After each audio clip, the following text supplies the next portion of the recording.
dislocated wrist. Yan. Sana may ganyan boss. Ganda ang gulo. Natukod ni nanay. Ano nga sa'yo?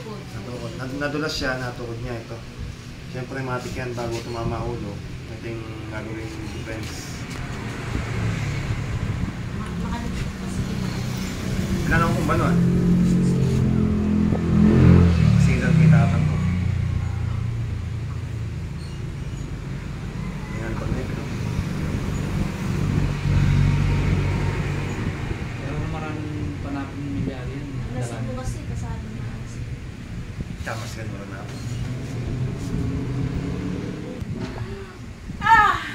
Okay na. Ito. Inangat siya.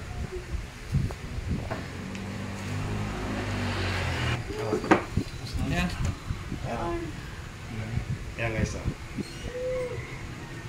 Ayan guys, kinasting ko na. Ako na. Higit. Sakman. Tapos na. Sige. Ayan guys, okay na siya. Ako na yung casting ko kay mother. Kung matatandaan nyo, naka-sweat ito. Yung na-fracture niya na konting disconnect yung kamay niya. Pero ngayon, tanggal ng casting.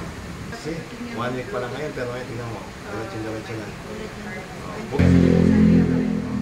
Tapos, sige guys, pinakita